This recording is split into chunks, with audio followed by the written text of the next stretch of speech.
नमामि धन्वन्तरिमादिदेवम्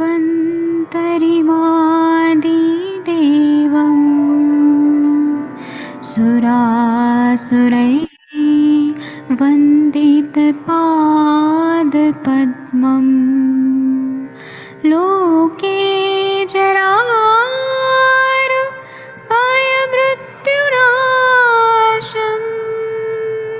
दातारमीशम्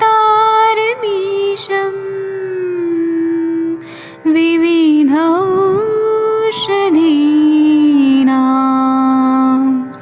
शङ्खं चक्रं जलौकां दधतं मृतघटं चारुतोर्भिश्चतुर्भिः सूक्ष्मस्वच्छादिरुद्यं शुकपरिविलसन् मौलिमम्भोजनेत्रम् कालाम्बोदोज्ज्वलाङ्गं विजय आसरा है सर। विलसत् चारुपीताम्बराढ्यं वन्दे धन्वन्तरिन्तं निखिलगदमिव प्रौढदावाग्निनीलम्।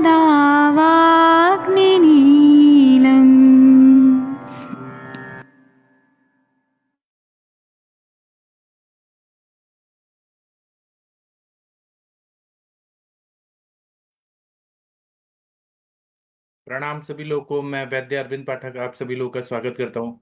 आदरणीय सर, आप कृपया तृतीय अध्याय शुरू कर देंगे। जी सर प्रणाम सभी को। तृतीय अध्याय अथातो वमन विरेचन व्यापत सिद्धि व्याख्या श्यामः इति स्माहुरात्रेयादयो महर्षयः। अब इसके आगे वमन विरेचन व्यापत सिद्धि का व्याख्यान करेंगे, जैसा कि आत्रेय आदि महर्षियों ने कहा था। आगे वाला पढ़ देता हूँ वैद्य जी। जी जी सर। अधोगत वमन विधि। वमनं मृदकोष्ठेन क्षुज्बता अल्पकफेन वा अतितीक्ष्ण हिमस्तोकम् अजीर्णे दुर्बलेन वा पीतं प्रयात्यधस्तम् अस्मिन् नष्टं हानिमर्लोदय वामयेत्तं पुनः स्निग्धं स्मरन् पूर्वमतिक्रमम्।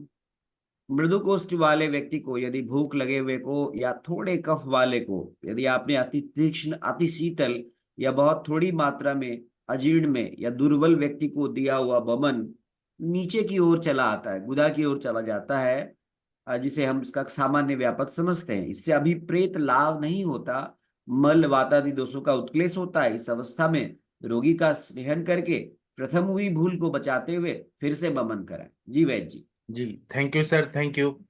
तो इन्होंने अभी 2 अध्याय हो गए हमारे। वमन कल्प बता दिया और फिर विरेचन कल्प बता दिया।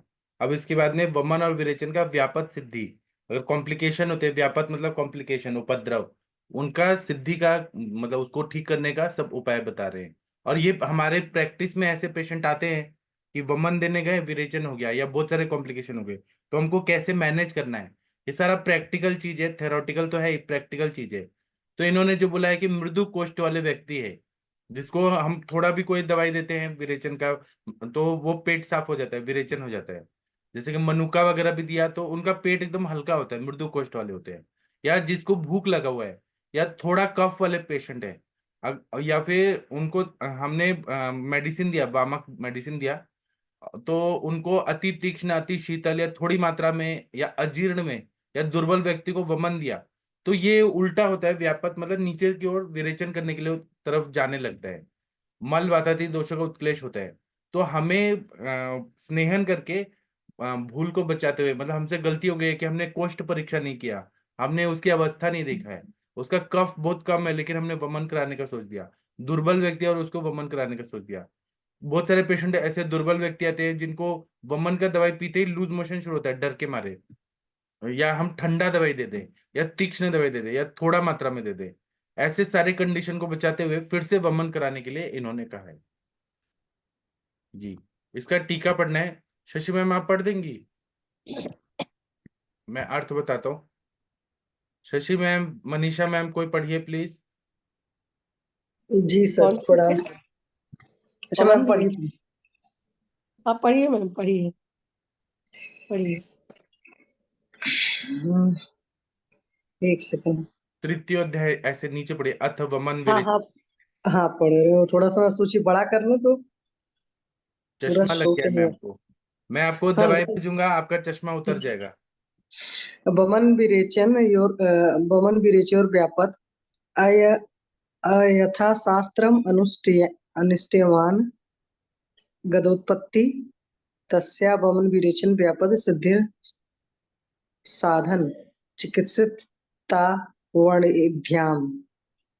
हाँ, अभी इसका मतलब ये है कि तृतीय अध्याय का शुरुआत कर रहे हैं, तो ये लोग ना एक एक अध्याय से दूसरा अध्याय में जब जाते हैं तो कुछ ना कुछ कनेक्शन दिखाते हैं, मतलब एक दूसरे से जुड़ा हुआ है। तो पहले इन्होंने तृतीय अध्याय लिख के अरुंधत जी बोलते हैं कि अथ वमन विरेचन कल्पाभ्याम अनंतरम तद व्यापत सिद्धि ब्रुते, मतलब अब वमन विरेचन के कल्प के बाद में, उसके बाद में मतलब यहाँ पे कौन सी विभक्ति है, तो तृतीया है या चतुर्थी द्विवचन है।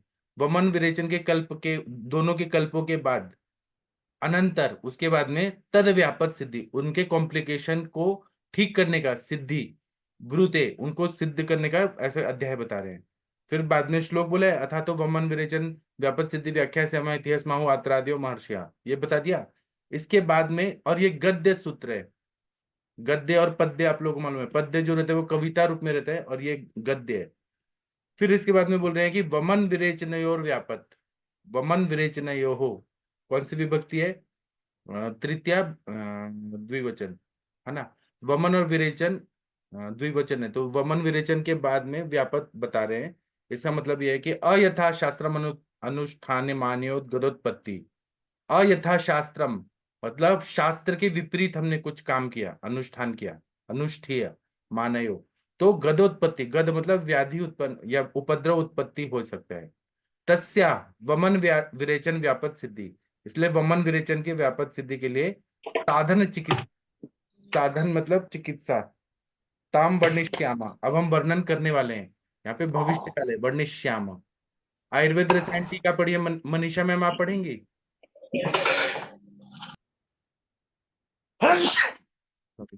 मनीषा मैडम जी आप पढ़ेंगी हिमाद्री जी की टीका। हाँ जी।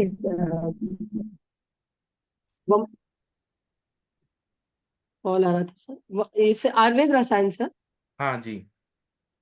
हाँ जी, आयुर्वेद रसायन वमन विरेचन व्यापक सिद्धि सिद्धिम अध्याय व्याख्यातु प्रति जानीते अथेति व्यापक श्लोकता संग्रहे प्रतिकूला गति पाको गति तत्व सगौरवम दोषोत्क्लेशो वृषाध्यामन परिकर्त परिस्रव प्रवाहिका प्रणय हृदय हरण सर्व गात्र परिग्रह सह धातृस्नेह वे अणिता द्वादशोक्ता ससाधाना व्यापादो योग विभ्रष्टाद्वि अपि विरेचने इति। जी सर। इसमें बोल रहे हैं कि वमन विरेचन व्यापक सिद्धि में अध्याय व्याख्या तुम, वमन विरेचन व्यापक सिद्धि व्याख्या कर रहे हैं। प्रति जानिते अब जानना चाहिए, इसलिए अथेति इससे शुरुआत किया गया है, अथ से शुरू किया गया, अथ वमन विरेचन, तो अथेति मतलब अथ इति। यहां से अब हम वमन विरेचन व्यापक सिद्धि का अध्याय बताने वाले हैं। व्यापतश्चोक्ता संग्रहे, व्यापक जो है उक्ता, उक्ता मतलब कहा गया है, संग्रह में सप्तमी एक वचन, कल्प अध्याय तीसरा में बताया गया है। प्रतिकूला गति पाको, जब हम वमन करा रहे हैं तो ये जो गति जो है वमन वामक द्रव्य की, वो प्रतिकूल हो जाती है, अनुकूल नहीं होती है, ऑपोजिट डायरेक्शन में जाती है। पाको उसका पाक होने के बाद ग्रथित्व, कभी कभी ग्रथित हो जाता है। सगौरवम गुरुता आ जाती है। दोषोत्क्लेशो भृषाधमान, जो दोषों का उत्क्लेश है वो होने लगता है और आदमान होने लगता है, दोषों का उत्क्लेश नीचे के डायरेक्शन में होने लगता है। परिकर्त परिस्राव मतलब नीचे से स्राव भी निकलने लगता है, परिकर्तनवत वेदना भी होने लगती है। प्रवाहिका मतलब कृत्य अपेकृत्य संज्ञताम, मतलब बार बार जाति की प्रवृत्ति होने लगती है, लूज मोशन की। हृदय ग्रहणम, हार्ट में ऐसे जकड़ गया ऐसा फील होता है। सर्वगात्र परिग्रह, पूरा बॉडी में जकड़ गया ऐसा फील होता है। स धातु त्रिवेणताम, कभी कभी धातुएं भी आने लगती हैं। द्वादश उक्ता साधना, ऐसे 12 टाइप के कॉम्प्लिकेशन होते हैं। व्यापदो योग योग विभ्रंशाद विधेय अपि विरेचने, तो ये सारे कॉम्प्लिकेशन होते हैं। और विधेय अपि, विधेय मतलब वमन और विरेचन के कॉम्प्लिकेशन होते हैं, और विरेचन में तो होते ही हैं। तो इस तरह के कॉम्प्लिकेशन अष्टांग संग्रह में बताया गया है। अब आगे का श्लोक पढ़ेंगे।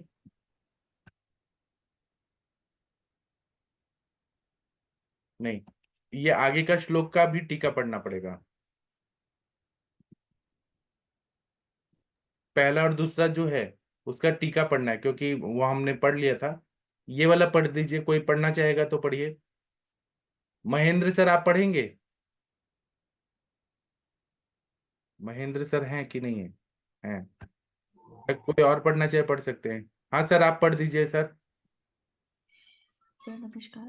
एव एव विधेन पुरुषे पुरुषई बविद बमन पीतम अथ प्रियाति तस्मिन् बमने अस्य अध अध है, अधः प्रियाते सति दृष्टदानी अभिप्रेतस्य बमन कार्य निष्णाति तथा मलस्य बमना बमन बमन साध्यस्य श्लेष्मणस्य केश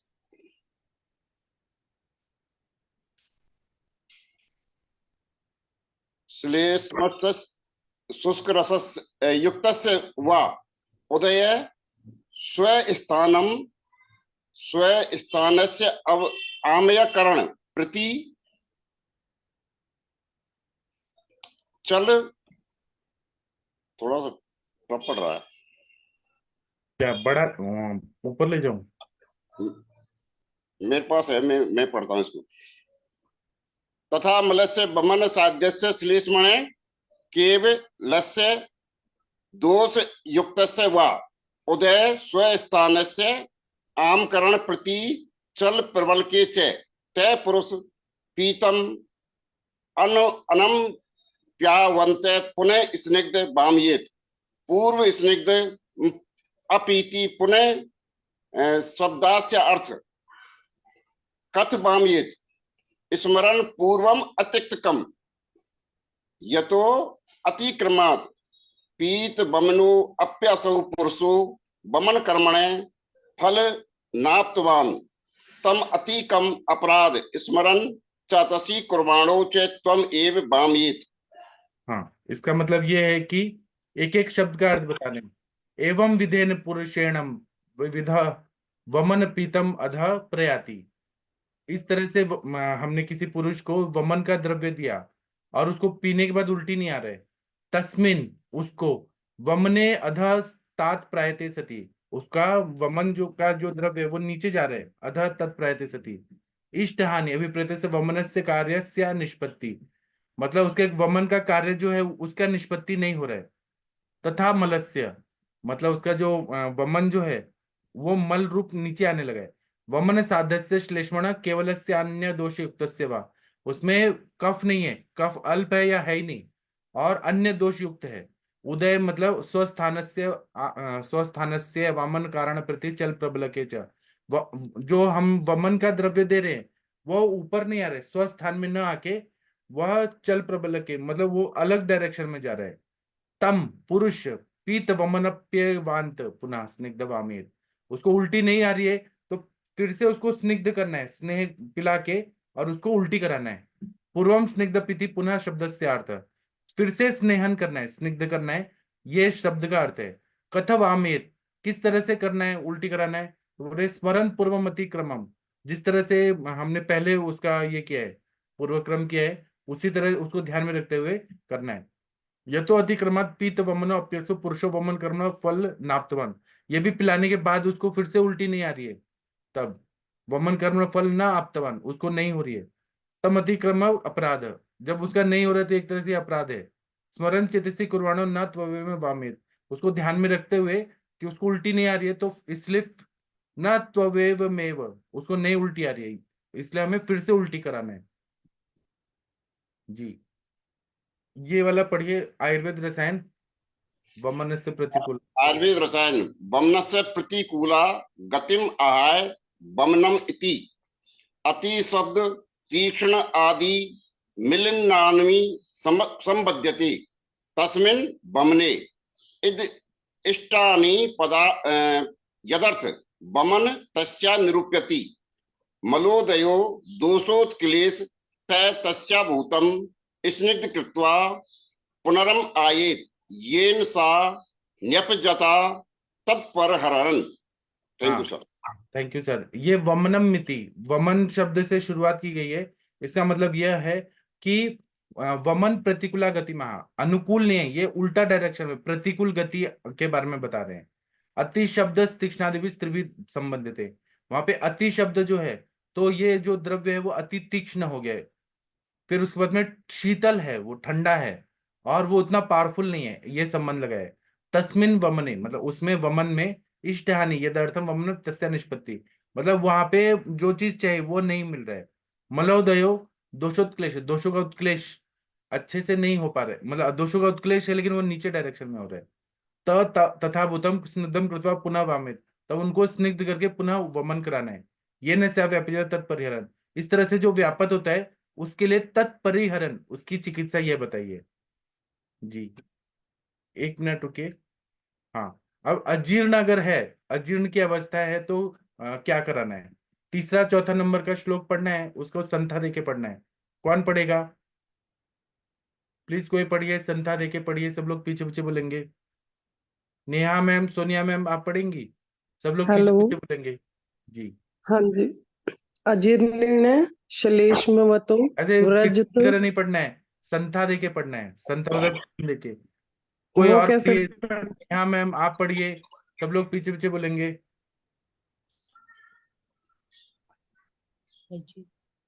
सर नमस्कार। सर हाँ मैं जी। ट्राई करती हूँ एक बारी। जी, अजीर्णेन श्लेष्मवतो व्रजति ऊर्ध्वं विरेचनम्। बोलिए सब लोग। श्लेष्मवतो व्रजत अति तीक्ष्णो उष्ण लवणम् औहृदम् अति भूरिवा। उष्ण लवणम तत्र पूर्वादिता व्यापत सिद्धिश्च न तथा अपि चेत्।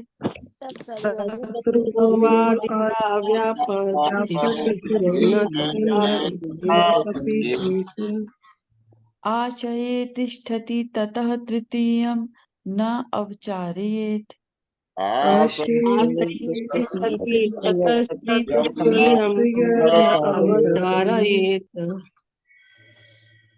अन्यत्र सात्म्यात् यत् वा भैषज निरापयतः।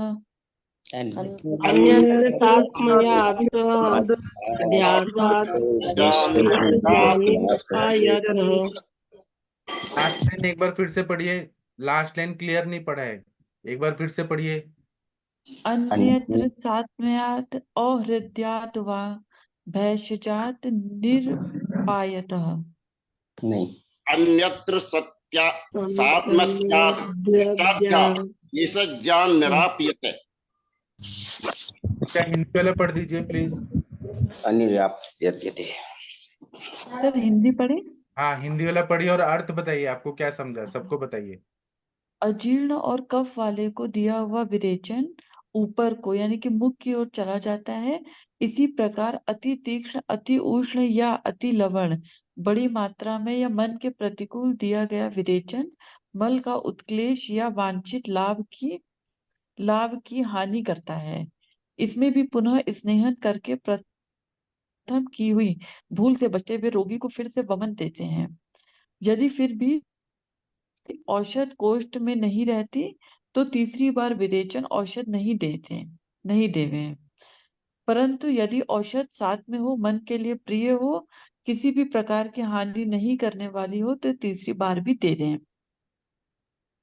ये अर्थ सर आप ही बताएंगे। बताइए प्लीज। अच्छा, इसमें ऐसे बता रहे हैं कि अजीर्ण है, मतलब सर आप खाया ही। पिया पचा नहीं है, अजीर्ण की अवस्था है, और कफ बहुत ज्यादा है। तो विरेचन का द्रव्य अगर हमने दिया, जैसे कि हमने त्रिवित हम दिया, या फिर हमने एरंड तेल दिया, ऐसे बहुत सारे द्रव्य दिए, तो ये नीचे ना आके ऊपर से उल्टी आने लगता है। आप लोगों ने भी देखा होगा कि मतलब कफ बहुत ज्यादा है, आपने इच्छा भी दे दिया, या अश्वकंचुकी, नाराज रस, ऐसे कोई द्रव्य दिए विरेचन वाले, तो उल्टी आने लगती है वो। तो अजीर्ण में होता है, या कफ वाला, कफ बहुत ज्यादा भरा है तो ऊपर की तरफ चला जाता है। इसी प्रकार अगर बहुत ज्यादा तीक्ष्ण दबाया दिया, जैसे कि आपने कुटकी बहुत ज्यादा डाला, उसमें वचा डाला, और मतलब ऐसे तीक्ष्ण द्रव्य डाले, वो गर्म है, मतलब पीने में गर्म हो रहा है, उसमें नमक भी बहुत ज्यादा डाला है, और बहुत ज्यादा मात्रा में आपने काढ़ा बनाया, जैसे दंती मूल का बनाया, या फिर आपने त्रिवित का बनाया, बहुत ज्यादा मात्रा में काढ़ा बनाया, या मन के प्रतिकूल, अनुकूल नहीं है, मतलब टेस्ट भी बेकार है, बहुत ज्यादा कड़वा है, बहुत ज्यादा, तो ये क्या करता है कि विरेचन मल का उत्क्लेश वांछित लाभ की हानि करता है। मतलब ये मल को तो उत्क्लेशित करेगा, लेकिन ये जो हमें एक्सपेक्टेड है वो नहीं देगा। इससे डिहाइड्रेशन होगा, ज्यादा लूज मोशन होने लगेंगे, कुछ ना कुछ उससे कॉम्प्लिकेशन होगा, क्योंकि अति तीक्ष्ण दिया तो बहुत ज्यादा डिहाइड्रेट करता है, अति लवण दिया तो बहुत ज्यादा लूज मोशन होते हैं, कंट्रोल ही नहीं होता, इस तरह से वांछित लाभ की हानि करता है। उसी तरह से इसमें भी पुनः स्नेहन करते हुए प्रथम की हुई भूल से बचते हुए उसको फिर से वमन देना है।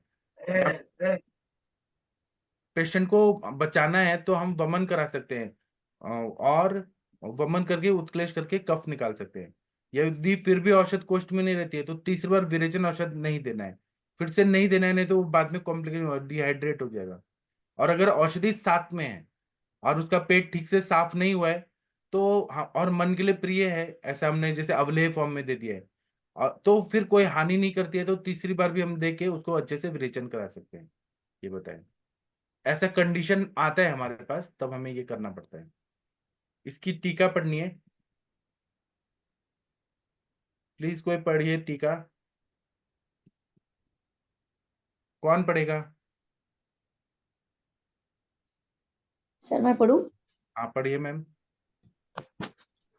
अजीर्णस्तथा बहुश्लेष्मनो विरेचनम् अतितीक्ष्णोन्बलं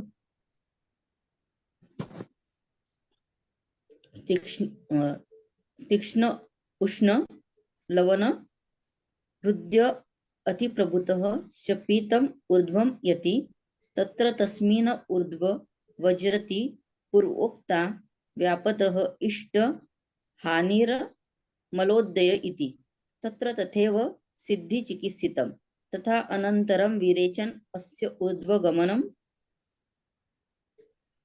ऊर्ध्वगमनाद् विरिक्तं पुनः स्निग्धं विरेचयेत तथैव पूर्व विरेचन अतिक्रमं स्मरणम् अति अपरार्थ पूर्व विरेचनं विरिक्तं अतिक्रमं परिहरण विरेचयेन अध्यर्थः तथा अपि एवं अनुष्ठेये माने तद विरेचन औषधं पीत यथा सहे कोष्ठलक्षणेन तिष्ठति तत्र स्थिति च वग्राति ऊर्ध्वं पूर्व पुनरेति ततस्त तृतीयः विरेचनम् औषधम् आरग्वदादि न औचारयेत यदि तु सात्म्यं हृदं निरपाय वा भेषज तथा तृतीयम् अप्यचारयेत।